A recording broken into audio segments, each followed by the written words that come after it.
Господине Манев, денес во организација на Унијата на млади сили на ВМРО ДПМН ќе се спроведе една акција, крводарителска акција за дарување на крв. Што може да ни кажете повеќе вие како председател на Унијата на млади сили? Така, значи најнапред сакам да и се заблагодарам на граѓаните во општина Радовиш кои денес одвоија од своето време и на вистина ја покажаа својата хуманост. Инаку ова акција беше организирана од страна на Унијата на млади сили на ВМРО ДПМН, кој посебен допринос дадоа младите во Радовиш во ВМРО ДПМН и на вистина покажаа голема хуманост, посебно младите на Унијата на млади сили. Инаку, ова е само почеток од акциите од летниот и есенскиот период кој ќе ги спроведе Унијата на млади сили во Радовиш. Значи, ова се само дел од активностите на Унијата на млади сили на ВМРО ДПМН во Радовиш, кои ќе бидат спроведени во текот на летниот и есенскиот период, кои нема да се само значени за партијата ВМРО ДПМН, туку и за граѓаните на општина Радовиш. Сметате ли дека имаме доволно хуман млад свет овде во Радовиш? Се најавија ли доста посетители кои ќе дадат крв? Па од денешниот заклучок и вие гледате сами дека навистина во Радовиш постојат се уште хумани луѓе. Интересот е голем, но дали ќе имаме представници од локалната самоуправа кои ќе сакаат еве да дадат дел од својата крв и да допринесат да спасат некој човечки живот? Па да, секако, значи веќе има дел од советниците се овде, го очекуваме и градоначалникот на општина Радовиш кој даде голема подршка за оваа акција.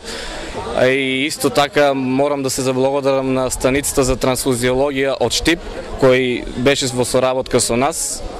Вие како председател ќе дарувате ли малку од вашата крв? Па да, секако. Господине Киров, вие од Центарот за трансфузиологија од Штип, или поточно ќе кажете вие од Клиничкиот центар, денеска во Радовиш спроведувате една акција, крводарителска акција за дарување на крв. Дали може да ни кажете што значи тоа за вас како доктори, се разбира за оние болните кои што чекаат ваква крв? Нормално, значи, кратко и јасно, секоја капка дарувана крв значи живот. Денеска во Радовиш спроведуваме крводарителска акција и јавно ги повикувам сите хумани граѓани да дојдат и да даруваат својата крв, затоа што дефинитивно ќе спасат еден живот. Ние сме од Клиничка болница Штип, работна единица трансфузиологија. Дали има интерес кај радовишани? Сметате ли дека се хумани луѓе, дека доволно даруваат крв? Апсолутно дека да, значи во рок од 45 минути веќе имаме околу 20 дарители кои што ја даруваат својата крв. Временските услови се малку лоши, времето е топло, дали тоа ќе влијае врз дарувањето на крв, односно врз самите дарители? Значи временските услови не се лоши, јас би слободно може да кажам дека временските услови се оптимални за изведување на ваква вид на акција.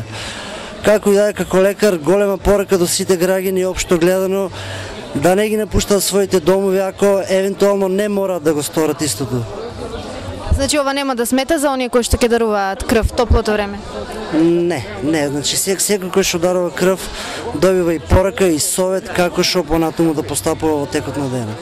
Вие действувате регионално, има ли уште интерес кај граѓаните за дарување на крв? Па да, има интерес.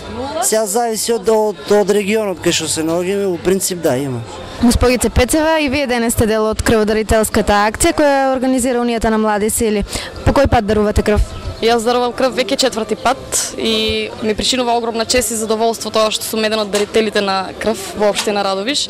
Во овој момент би сакала да упатам апел до сите граѓани на општина Радовиш во секоја следна акција да излезат и да даруваат крв. Тоа е прекрасно чувство. Не знам како да го опишам. Да. Не, нема ништо страшно. Господине Трајчев, и вие сте денес дел од акцијата на УМС на ВМРО ДПМН. По кој пат дарувате крв? 3-ти пат. Какво е чувството? Па супер убаво да знаете дека можете да спасите некој човечки живот. Значи апелирате и до останатите граѓани да дојдат? Да, ги молам сите граѓани да дојдат, да дадат крв и они да спасат некој живот. Госпогице Стоименова, еве вие денеска присуствувате на оваа крводарителска акција. По кој пат дарувате крв? 3-ти пат.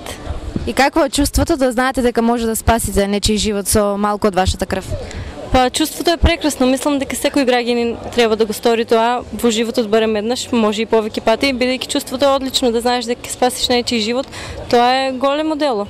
Временските услови како? Па временските услови малку е топло, но добро е. Влијаеше ли тоа на вас? Па не. Мислам дека нема да има никакви проблеми во акцијата.